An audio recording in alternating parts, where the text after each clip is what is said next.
Pakistani family तो कैसे आप सब, मेरा नाम आजाद है। आज का वीडियो बहुत ही बड़ा निकल कर आ रहा है। पाकिस्तान और तुर्की कितनी देर तक भारत के आगे टिक पाएंगे, ये चीज देखकर पाकिस्तानियों की हो गई रातों की नींद आराम। अच्छा हाँ। देखते हैं वजह मतलब कि दोनों में कितनी शक्ति के इंडिया के सामने टिक सकते हैं क्या नहीं। बिल्कुल, तो जल्दी से वॉच करते काउंट करते स्टार्ट।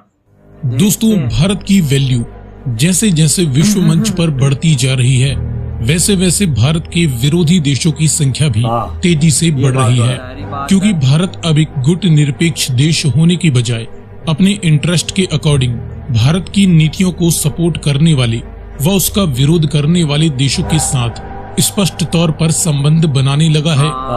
अब पाकिस्तान मिलिट्री तो अपने देश की जनता व उनके कीमती रिसोर्सेज व जीडीपी के एक बड़े हिस्से का इस्तेमाल देश की सुरक्षा की खातिर करने का हवाला देकर हमेशा से ही पाकिस्तान की जनता को भारत जैसे बड़े दुश्मन का डर बताकर लूटती आ रही है।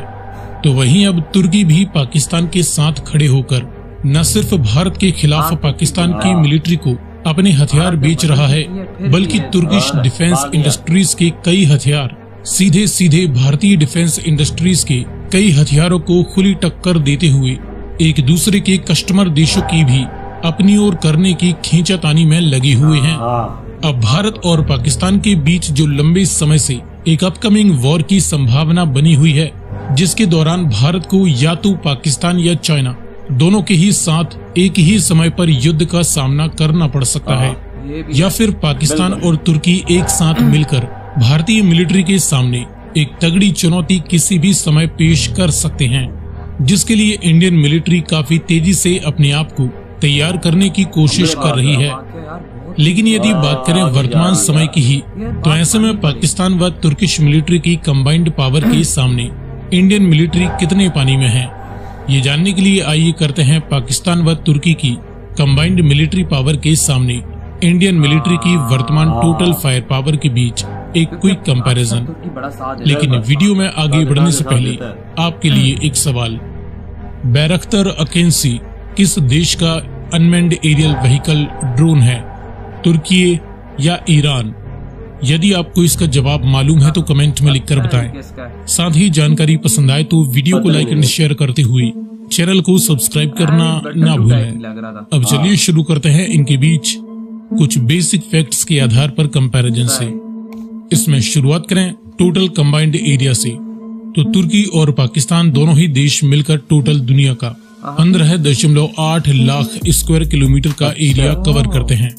इंडिया अकेले ही इनसे लगभग 2 गुना यानी 32 लाख स्क्वायर किलोमीटर का एरिया कवर करता है। इसी प्रकार कंबाइंड पॉपुलेशन में पाकिस्तान और तुर्की की टोटल कंबाइंड पॉपुलेशन 32 करोड़ से ज्यादा हो चुकी है।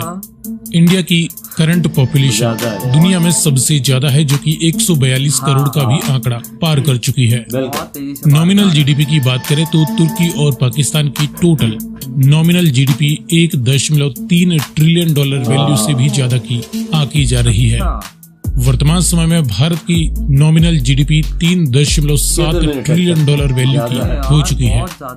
डिफेंस बजट में तुर्की और पाकिस्तान दोनों ही मिलकर अपने डिफेंस पर सालाना करीबन 35 बिलियन डॉलर वैल्यू तक का खर्चा कर देते हैं। इंडियन मिलिट्री अकेले अपने डिफेंस पर इनसे लगभग 2 गुना करीबन 72 बिलियन डॉलर वैल्यू का खर्चा कर देती है। वर्ल्ड मिलिट्री पावर रैंकिंग की बात करें तो इस रैंक में पाकिस्तान दुनिया का सबसे ताकतवर मुस्लिम देश है, जो कि पूरी दुनिया में 7वीं सबसे ताकतवर फौज रखता है। तुर्किश मिलिट्री दुनिया की 11वीं सबसे ताकतवर फौज है। इंडियन मिलिट्री दुनिया की 4थी मोस्ट पावरफुल मिलिट्री है। तो यहाँ पर बेसिक फैक्ट्स के लगभग हर एक मामले में इंडिया अकेले ही तुर्की और पाकिस्तान दोनों से ही काफी ज्यादा आगे है। इसके बाद कंपेयर करते हैं जमीनी ताकत के बीच, तो इस फील्ड में एक्टिव मिलिट्री पर्सनल की करीबन 11 लाख से ज्यादा यूनिट्स तुर्किश और पाकिस्तानी फौज में मिलाकर हैं। इंडियन मिलिट्री के पास 14.5 लाख से भी ज्यादा एक्टिव ड्यूटी पर्सनल मौजूद हैं। मेन बैटल टैंक्स की करीबन 5,900 से ज्यादा यूनिट्स इन दोनों ही देशों की आर्मीज के पास हैं, जिसमें काफी लाइट यानी छोटे बैटल टैंक्स भी शामिल हैं। इंडियन मिलिट्री के पास 4600 से ज्यादा heavy man battle tanks available हैं। सेल्फ प्रोपेल्ड हवेजर्स की 2200 से ज्यादा यूनिट्स इन दोनों ही देशों के पास हैं। इंडियन मिलिट्री के पास करीबन 140 सेल्फ प्रोपेल्ड हवेजर्स इस समय मौजूद हैं, जिसमें अर्जुन 130 mm सेल्फ प्रोपेल्ड हवेजर्स की और भी ज्यादा यूनिट्स आगे शामिल होने वाली हैं। टाउड यानी फील्ड हवेजर्स की 5000 से ज्यादा यूनिट्स इन दोनों ही देशों की आर्मीज के पास हैं। इंडियन आर्मी के पास 3000 से ज्यादा टोटल टाउड हवेजर्स मौजूद हैं। मल्टीपल रॉकेट लॉन्चर्स की 2300 से ज्यादा यूनिट्स तुर्की और पाकिस्तान दोनों ही फौजों के पास मिलाकर हैं। इंडियन आर्मी के पास 1000 से 1300 के करीब मल्टीपल रॉकेट लॉन्च सिस्टम्स हैं, जिसमें BM-21 सिस्टम्स की कई यूनिट्स को अभी अपग्रेड किया जा रहा है। इसके बाद कंपेयर करते हैं हवाई पावर के बीच में, तो तुर्की और पाकिस्तान दोनों ही देशों के पास कुल मिलाकर 2500 से ज्यादा विभिन्न प्रकार के total military aircrafts. Indian military के पास 2350 से ज्यादा सभी प्रकार के मिलिट्री एयरक्राफ्ट्स अवेलेबल हैं। इनमें फाइटर इंटरसेप्टर्स जैसी मल्टी रोल जेट्स की 620 से ज्यादा यूनिट्स इन दोनों ही देशों के पास हैं।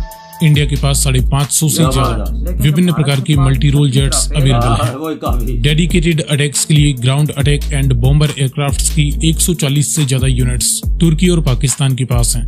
इंडिया के पास 120 के करीब डेडिकेटेड ग्राउंड अटैक एयरक्राफ्ट्स हैं, जो कि धीरे धीरे रिटायर हो रहे हैं और इंडियन मिलिट्री को जल्द से जल्द इन्हें अपग्रेड करने या रिप्लेस करने की आवश्यकता है।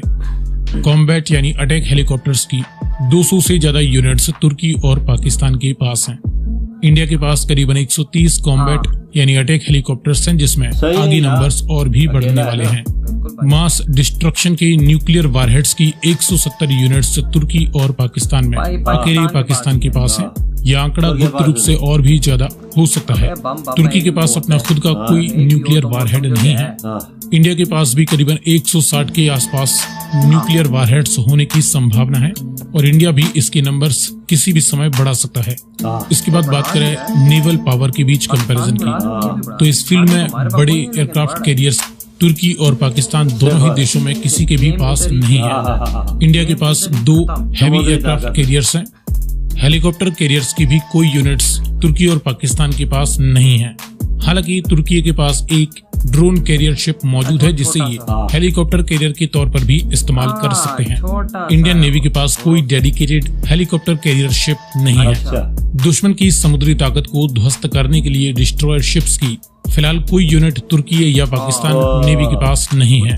पाकिस्तान नेवी फिलहाल अपनी 2 ब्रिटिश मिसाइल गाइडेड फ्रिगेट्स को ही डिस्ट्रॉयर शिप बताती है। इंडियन नेवी के पास 11 डेडिकेटेड एंड डेंजरस वेपन्स से लेस डिस्ट्रॉयर शिप मौजूद हैं। फ्रिगेट्स की 24 यूनिट्स तुर्की और पाकिस्तान दोनों ही देशों की नेवीज के पास है।